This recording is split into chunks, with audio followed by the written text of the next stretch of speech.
This is the Asian Madness Podcast, a podcast where we discuss all things true crime, morbid, mysterious, and odd from the Asian continent. I am your host, Jessica.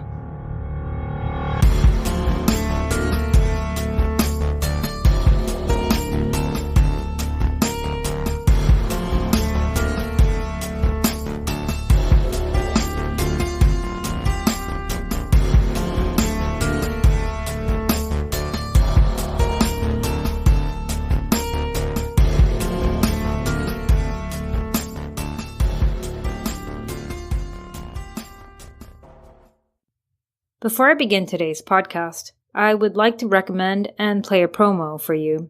This is a listener of mine, actually, and she started her own podcast with her friends. Take a listen. Hey guys, Sophie K here. I know what you're thinking, right? Not another true crime podcast. Yep, another true crime podcast. Except I've always been fascinated with the spooky stuff too. And I couldn't really pick between them. And as they say, that's a real Sophie's choice. Tune in every Thursday as I share my fascination of true crime and mysteries with my best friends, Mike and Gabby, at Sophie's Choice Murders and Mysteries Podcast, wherever you like to listen. Tell them to listen, Rosie. Go give us a listen. Good girl. Good girl. This podcast is called Sophie's Choice, and it's a really wonderful name. And Sophie has a wonderful voice. So if you're into mysteries, true crime, and other ghostly things, I would highly recommend you giving this podcast a listen. Now, on to today's case. Welcome to episode 92 from the Asian Madness Podcast. Hope everyone's doing great, working hard, eating healthy, so on and so forth. I'm not your mom, so I can't tell you what to do, but hopefully you're doing all of that.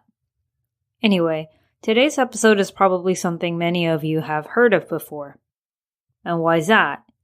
For one, it's from Japan. In my experience, whenever I tell others what my podcast is about, they tend to ask me about cases in Japan.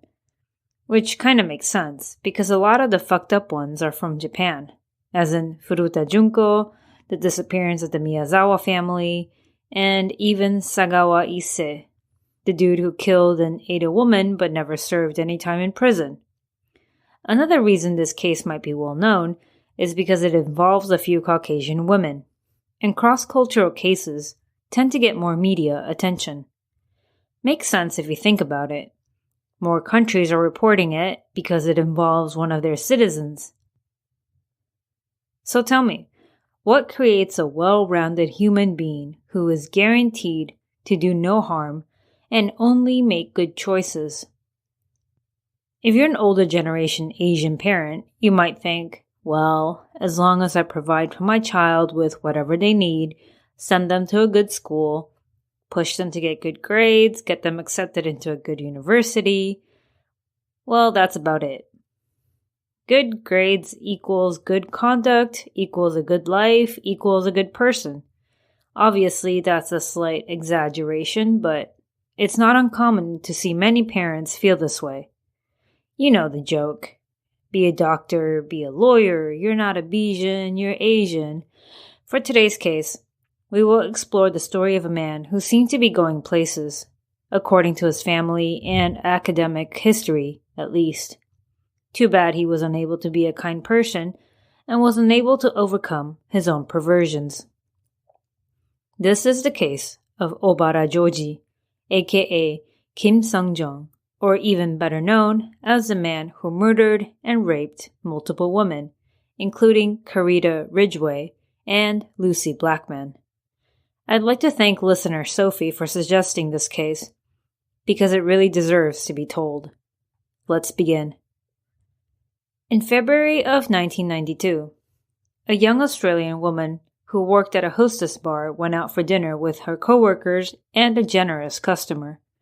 After dinner, she left with the customer, believing that he was going to give her a ride back to her club. While this wouldn't be the last time anyone would see her, it would be the last time anyone saw her alive and conscious. 8 years later, in July of the year 2000, a young British woman who worked at a different hostess bar accepted a paid date with a customer of hers. She made a couple phone calls to her friends during the date, but afterwards, no one ever heard from her again. It was like she vanished into thin air. Who was this customer? Were they the same person? And more importantly, what happened to these two women?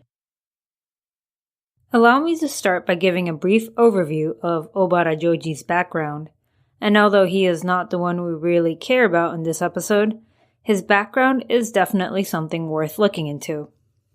Don't worry, we will talk about the victims later on. On August 10th, 1952, a baby boy named Kim Sung-jung was born in Osaka, Japan. If you're wondering about his ethnicity, you're correct. His parents were Zainichi Koreans. The term Zainichi literally just means in Japan. There's a large population of Koreans who immigrated to Japan prior to World War II, and these were considered the Zainichi Koreans, as opposed to those who moved to Japan after the war.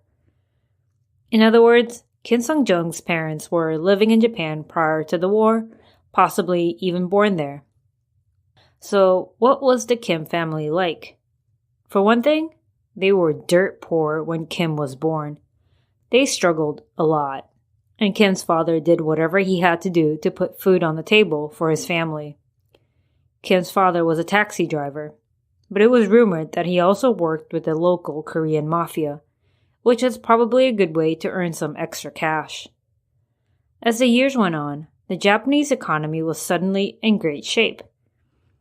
Kim's father used his savings to open up a pachinko parlor, and business was booming. They were no longer poor. In fact, they became extremely wealthy. They bought tons of land, owned lots of assets, you name it. So, if you're not sure what a pachinko parlor is, a pachinko machine is kind of like an arcade gambling game. It's comparable to slot machines in the West. Very low cost and low stake. While gambling is illegal in Japan, this is allowed as its legality is based off of a loophole. It's a rather mindless game, so you can sit there for hours just feeding money into the machine and letting the game run itself until it's time to put more money in.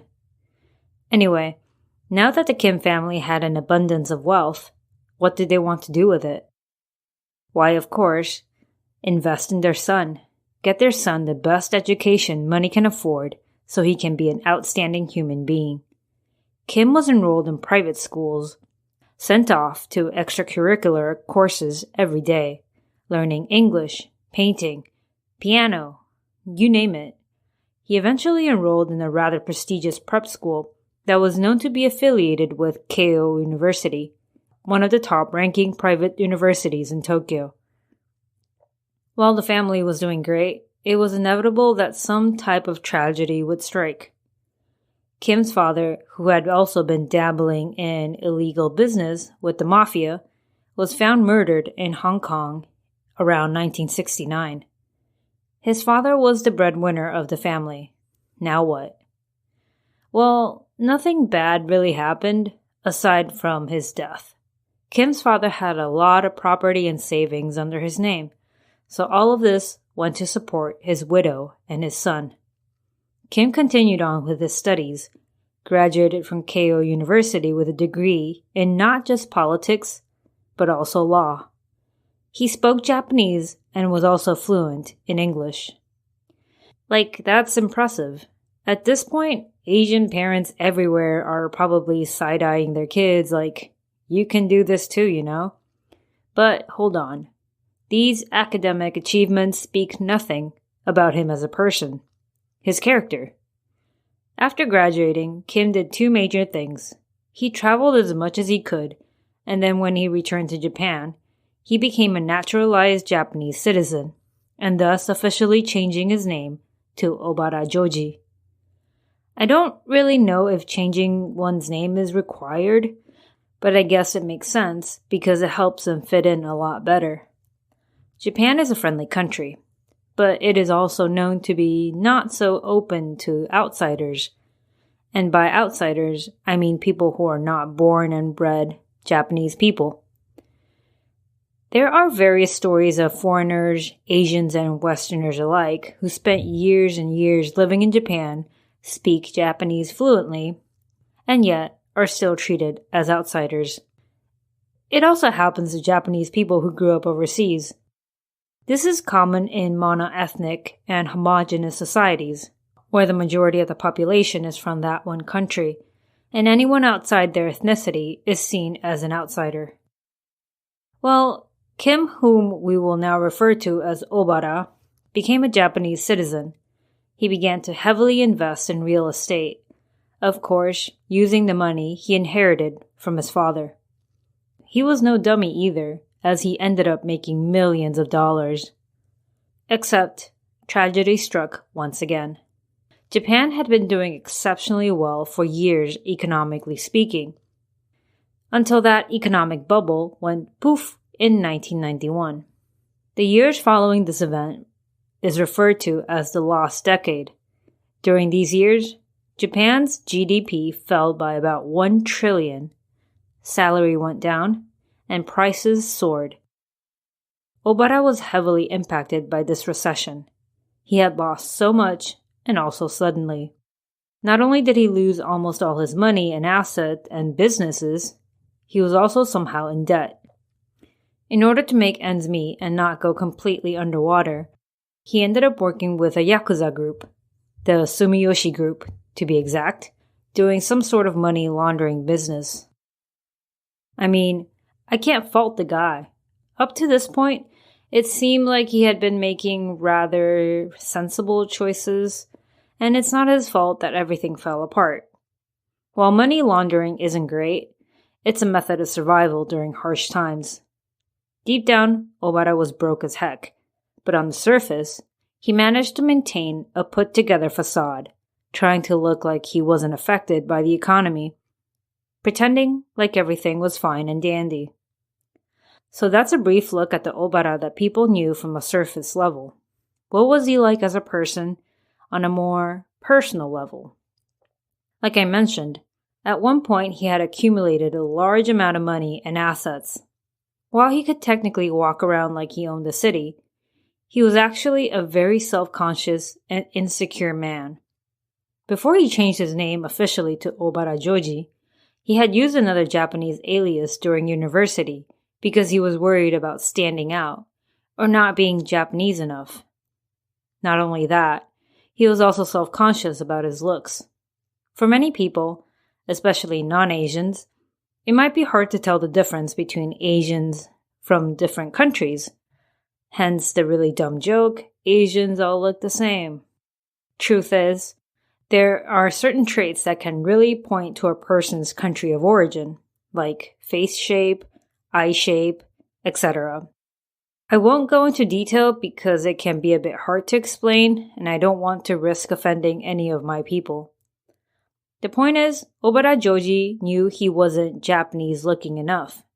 He went through the whole process of getting plastic surgery, fixing up his eyes and his nose, just so he could avoid looking too Korean, and so he could fit in with the others.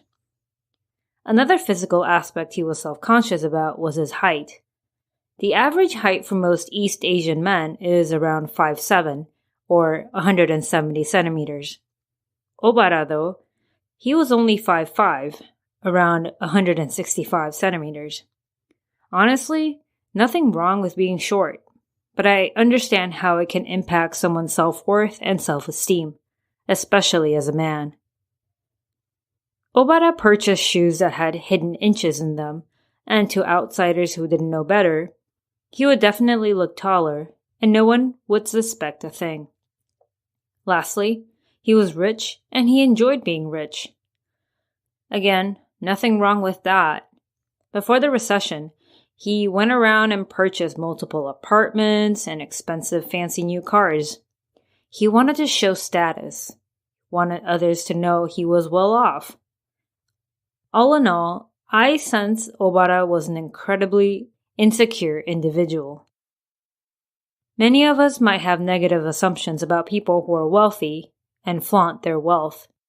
They can give us a sense of, I can do anything I want and there's nothing you can do about it. I guess this does describe Obara to some degree. During his years living life as a single eligible bachelor, he had two rather terrible habits. One was drugs, which seemed to have started during his rich boy years, but worsened during his poor boy stage. The second habit was a lot worse. He had developed a rather illegal and immoral hobby. He became obsessed with raping unconscious women he managed to lure to his apartments. This was a dangerous game, not just for the girls but also for him. He bought date rape drugs, chloroform, lots of expensive camera equipment, and after drugging these women, he would then film himself raping them or doing obscene acts. It wasn't just women he was obsessed with, though. He had a strong obsession with Western, or rather, white women. This is very interesting, and I have to go off on a quick tangent for a bit. There is this weird status thing in some parts of Asia, and I've probably mentioned this before, where if you're dating or seeing someone white, it's almost seen as a higher status symbol. I really hate this view because it's weird, and it's basically hating on your own race, in a sense, if that makes any sense. Sure, lots of cross-cultural dating happens, but I would say most of them are rather organic, where two people click, start dating, and it has nothing to do with the other person's race or color. You can't exactly help who you fall in love with, for the most part. But there are some people that exclusively seek out white partners, which is very weird to me. Not only that, they kind of make dating a white person their entire personality. So maybe for Obara, being with a white woman was more exciting, made him feel more important. Maybe walking around with a white woman drew more attention from the public. Who knows? When did this hobby of his begin? Hard to say, but police later on stated that it probably began around the early 90s. Next, we will discuss two of his most well-known victims, one of which helped narrow down the timeline, and the other one helped the police apprehend him, putting an end to his sick games.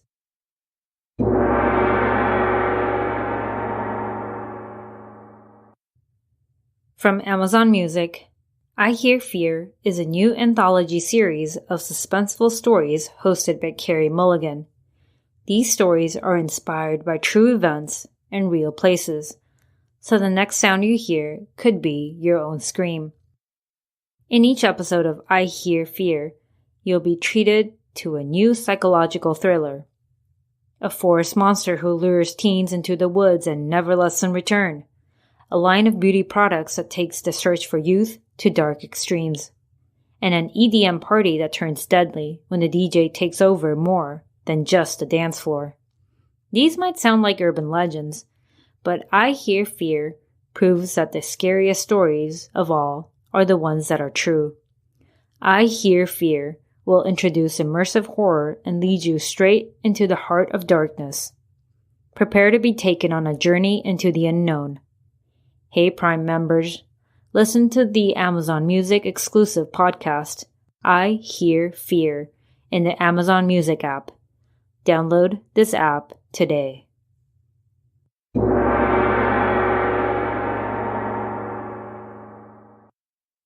Carita Ridgway was a young woman from Australia.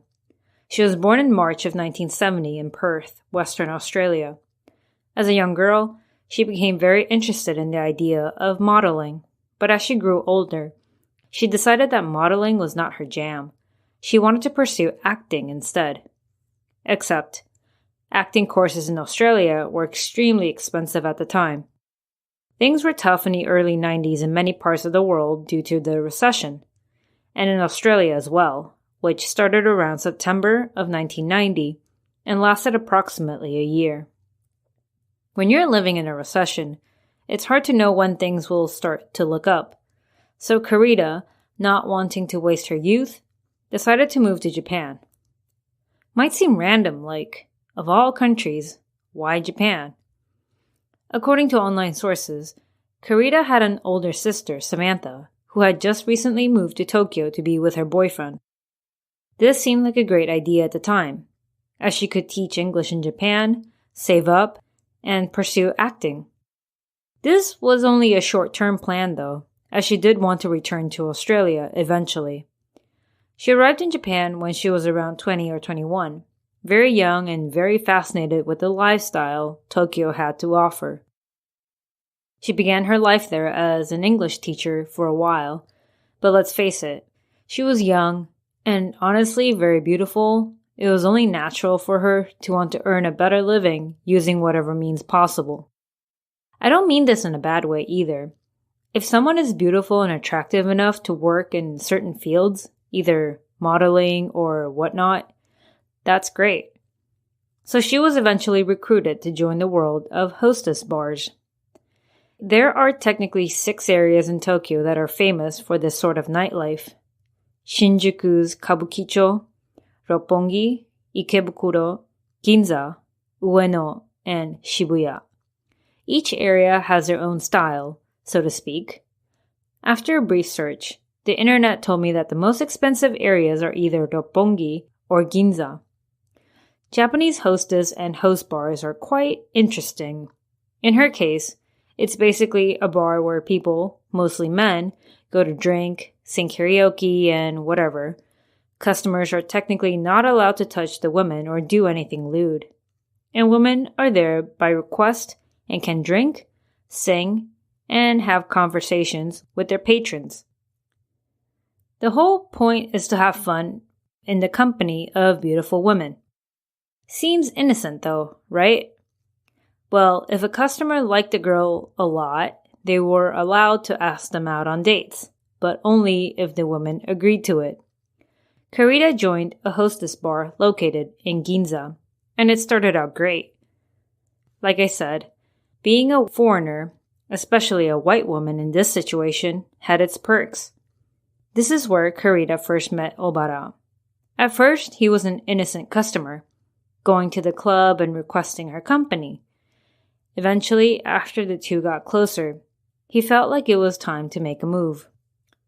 On the evening of February 14th, 1992, a customer of the club, presumably Obara, invited a bunch of the hostesses out to dine with him at a restaurant, one of them being Karita. So the following events cannot be 100% confirmed, but it is what people believe happened. So after going out for food, Obara presumably offered Karita a ride back to her club.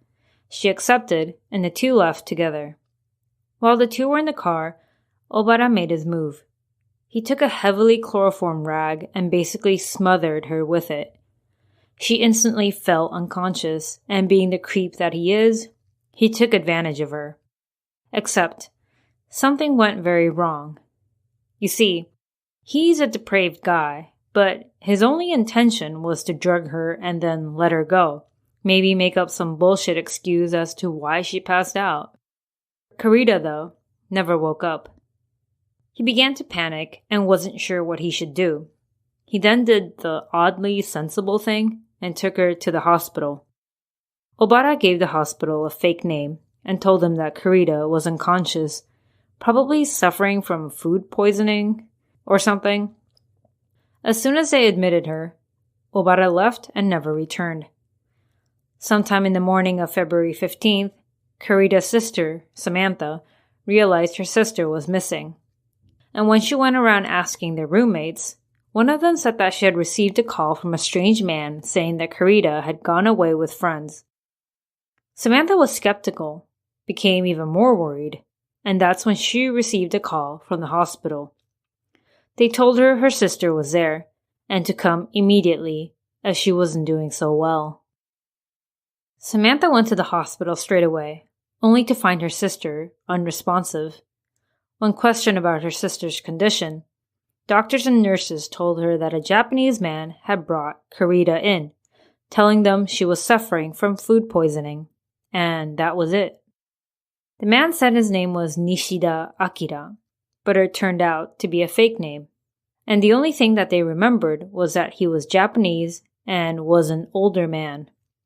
The doctors were also quite puzzled because her condition was not a match to food poisoning, and their tests showed that she had contracted a liver infection. After days and days of torture, Carita officially was declared brain dead, and her organs were shutting down one by one. She was finally taken off life support a day or two before she turned 22, and her official cause of death was ruled as hepatitis E, which, to put it simply, is liver failure. This makes sense too, as too much chloroform is known to affect the liver first. Carita's family was devastated. They wanted to find this mysterious man, who went by the name Nishida, and ask him questions. The Ridgway family asked the doctors for an autopsy, but they had already declared her cause of death, so they didn't see the point of conducting one. The family went to the police, asking them to open an investigation into Carita's death and to find the man named Nishida. The police rejected the family's pleas, and many people believe that the refusal to investigate had to do with Carita being a hostess and a foreigner. You see this a lot. When a person is involved in a higher risk situation, many people tend to believe that they are responsible for their own deaths. If a sex worker is killed, well, she shouldn't have gotten into that. If a drug addict is killed, well, that's too bad. Don't do drugs, kids. Basically, not all lives are equal, and depending on your habits and occupation, your life might not even matter to some people. But this isn't the end of Carita's story. During Carita's stay in the hospital, Samantha began receiving strange phone calls from a man who was supposedly Nishida, who was more than likely Obara. He would stick to the same story every time, explaining that Carita had some bad seafood and fell unconscious. He did everything he could to save her, but couldn't. It's weird. Why would he keep calling? Why put himself in this situation? If it was all said and done, why contact the family and jeopardize your anonymity? For whatever reason, this Nishida guy finally told the Ridgway family that he would meet with them. The meeting was arranged, and Nishida showed up, nervous and mumbling the same story, that Carita had food poisoning and he had no idea what happened.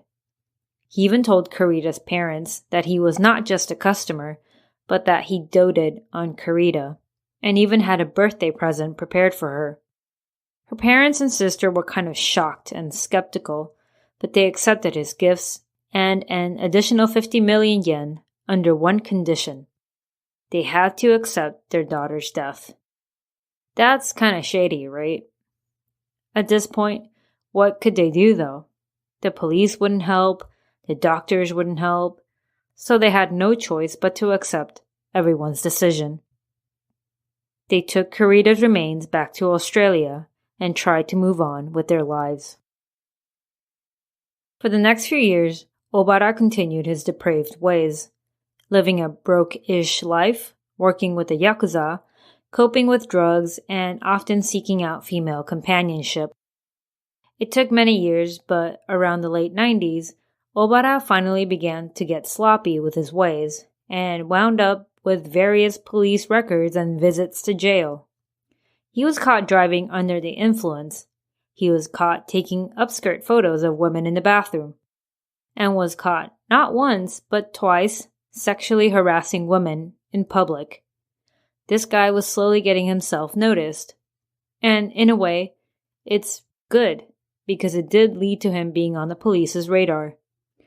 Getting caught so many times didn't really deter him from his ways either, as he usually got a slap on the wrist and was released pretty quickly. If he had received harsher punishment, maybe Lucy and others after Carita wouldn't have had the misfortune of meeting him. Lucy Jane Blackman was born in September of 1978 in Kent, England. I unfortunately do not have much information on her upbringing, but from what I gathered, she led a pretty normal life with loving parents. When Lucy was around 20 years old, she decided she wanted to become a flight attendant. Lucy was a pretty blonde woman, quite tall, around 5'9" or 175 centimeters. From what I know about this industry, she was probably a perfect candidate for the job.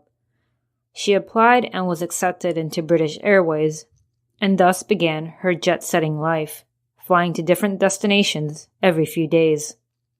Lots of my friends had dreams to become a flight attendant at some point in their lives. It's not that it was super glamorous or anything, but the idea of getting free flights and seeing the world was extremely appealing. It's also something a young woman in their early 20s would want, as you're still young and there's so much more out there. Anyway, Lucy worked with a lot of other young women, and it was rumored that keeping up with the lifestyle of flight attendants is not cheap. Many times it comes with needing to buy the most expensive bags, shoes, jewelry, you name it. Maybe Lucy wasn't into expensive things before this job, but I strongly believe that being around those with expensive taste can really affect your buying habits. Lucy supposedly began to overspend, and in no time, she had racked up some debt. Nothing major, but enough to bother her a bit. Around May of the year 2000, Lucy decided she needed a change. She wasn't very happy at her job and she wanted a break.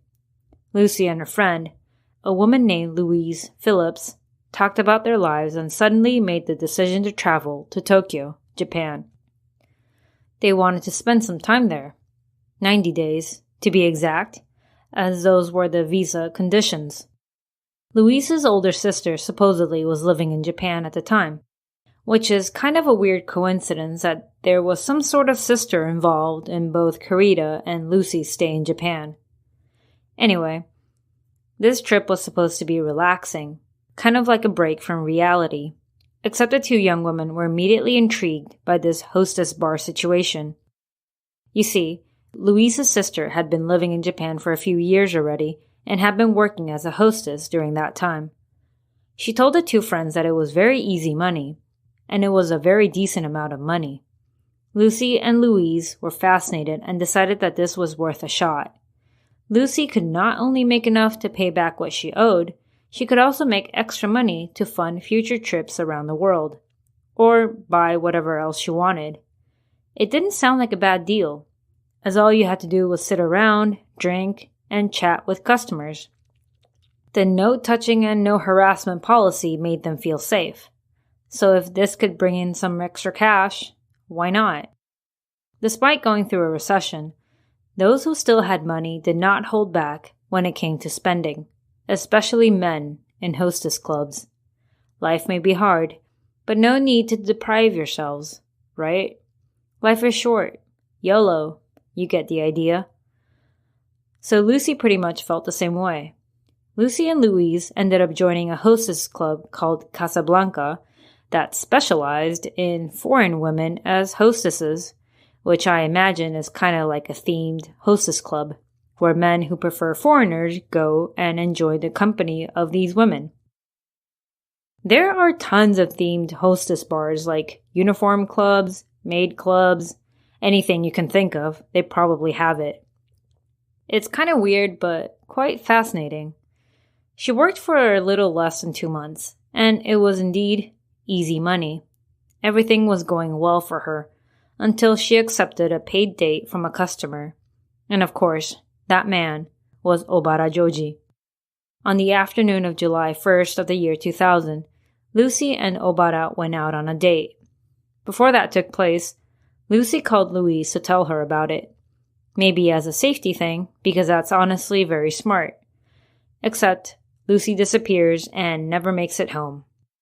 Louise was slightly concerned, and on the following day, similarly to Karita's sister, she received a phone call from a man named Takagi Akira, explaining that Lucy had decided to go join a religious group and will not be returning home ever again. That sounds hella suspicious, but Louise had no idea how to verify this information, nor did she know who to go to. Lucy was a grown adult. If she really wanted to leave or join a cult, she technically could. But as a friend, or someone who knows her personally, you know things are weird. Louise called up the Blackman family the following day, telling them that Lucy went out on a date 2 days ago and hadn't been seen since. By now, everyone is worried, sick, and also unsure of what to do. Lucy's family began flying out one by one, arriving in Tokyo. They went to the police and eventually held a press conference on TV, asking the public and the government for help locating her. For people who did not know Lucy, they were probably thinking, "Oh, she's a hostess. Oh, she probably left somewhere with her sugar daddy or customer. Big deal." But for those that knew her, they didn't believe she would have run away like that. It just wasn't like her. With the help of the British Foreign Secretary, the then Prime Minister Tony Blair, and the Japanese government, the police began to investigate. Tip hotlines were established, detectives were on the lookout, reward money for information was offered, and lots of expats began to offer assistance to the Blackman family.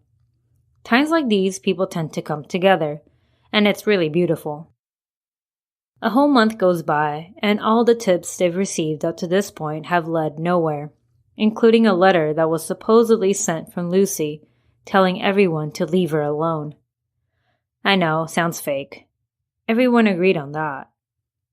Another tip that came in stated that Lucy could have been a victim of human trafficking in the black market, and while not impossible, there were no further leads. There were a few persons of interest, but none of them really came close enough for police to arrest or label as a solid suspect. It was now September, and everyone was losing hope. But wait, here's something. Remember Obara began getting in trouble with the law starting from the late 90s? Well, turns out there were multiple women, especially hostesses, who went to the police accusing Obara for drugging, raping, and sexually assaulting them. Even more of them began to report Obara after Lucy Blackman's case was made public.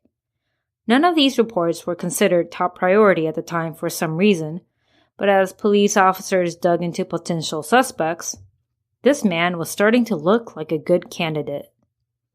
In October of the year 2000, the police paid Obara a visit.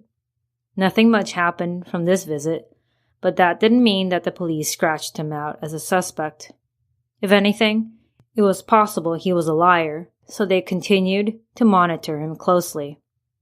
Law enforcement began to build a case against Obara Joji, and upon further questioning, Obara finally admitted that yes, he did know Lucy Blackman, but God forbid he had anything to do with her going missing.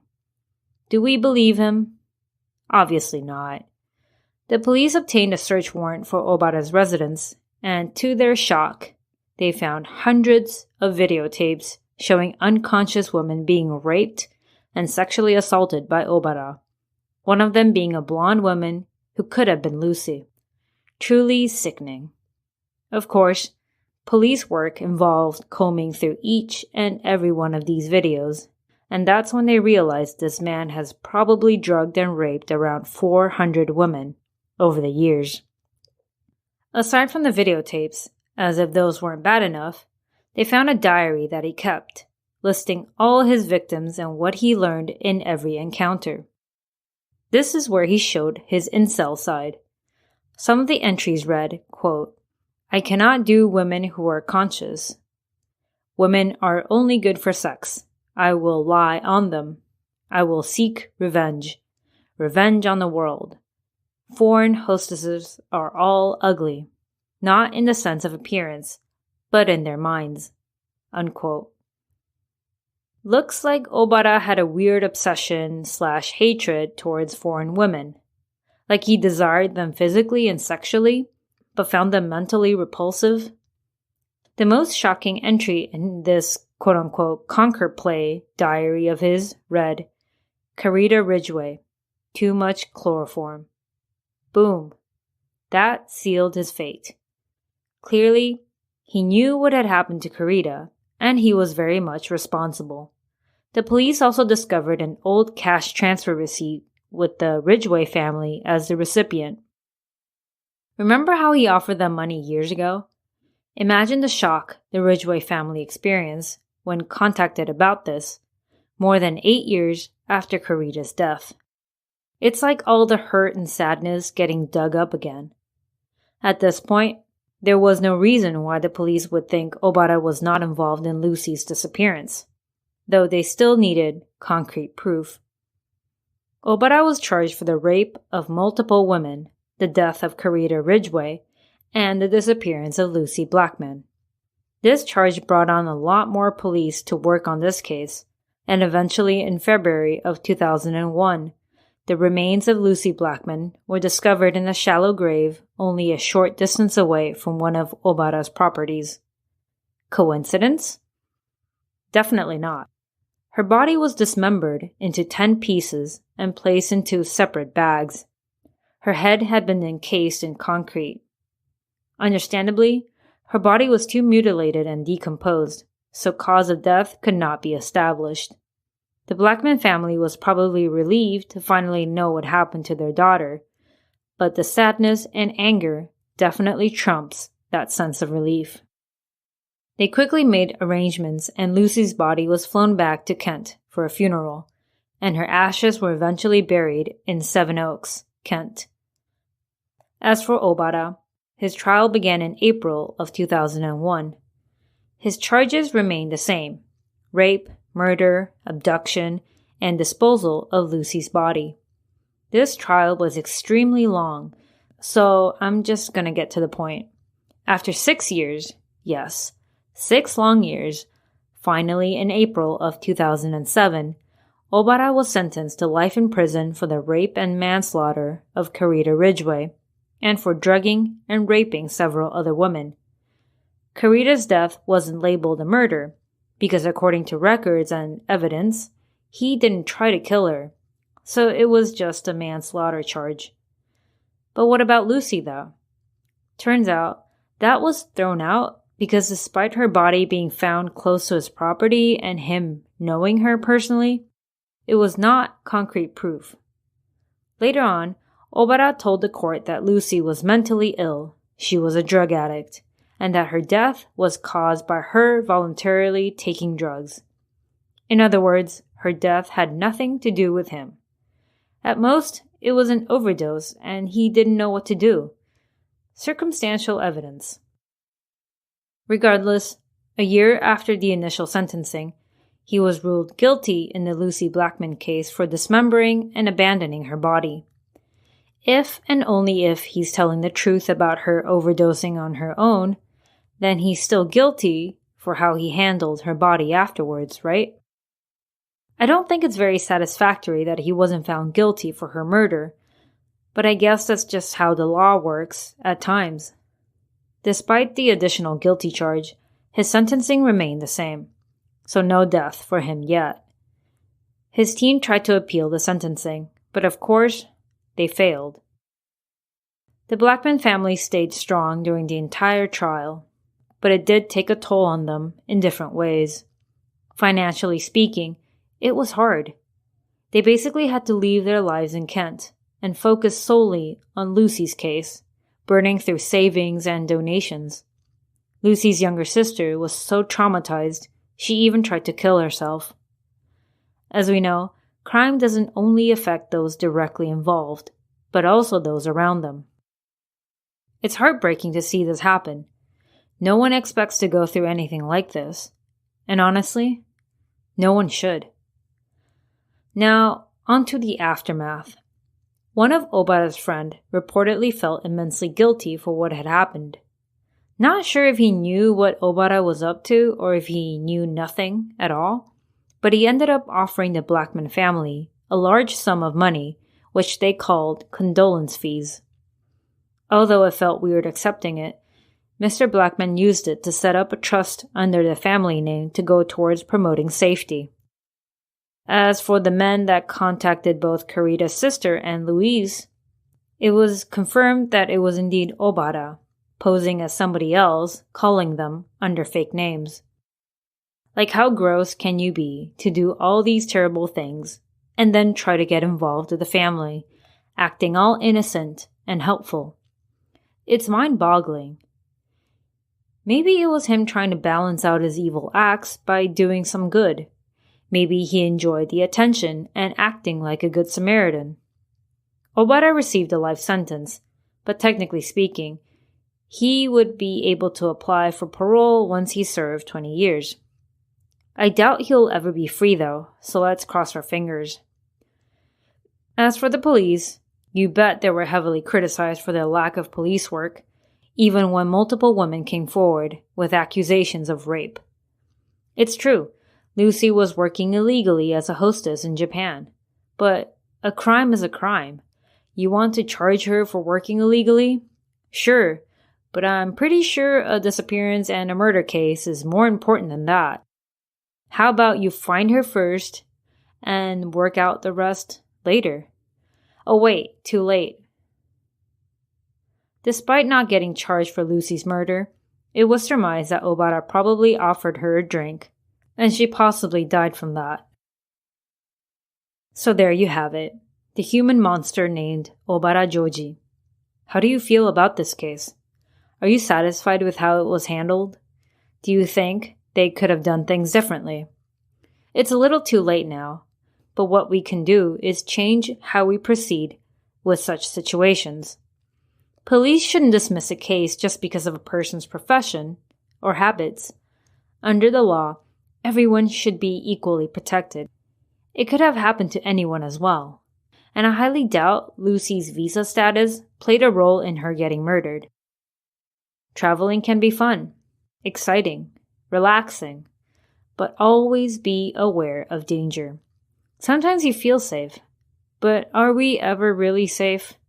Your spouse can kill you, your family members can harm you, and your friends can betray you. As for strangers, anything can happen. I'm not telling you to go through life not trusting anyone and be a hermit, but just be aware. Like I mentioned, this case is probably well known to some of you, as many other podcasts have covered it before, including the critically acclaimed Case File and Red Handed. Thank you for giving my podcast a chance, though. It was a long one, and hopefully I came across as respectful to the Blackmans, the Ridgeways, and the countless other women that fell victim to Obara. May he rot in his cell, get sick a lot, and feel shitty about himself. As for the rest of you, please take care, stay safe, and be very aware. Till next time. Thank you for tuning in to the Asian Madness podcast. If you enjoyed my content, please rate and review me on iTunes. If you would like to get in touch with me, you can find me on Facebook, Instagram, and Twitter, or email me at asianmadnesspod@gmail.com.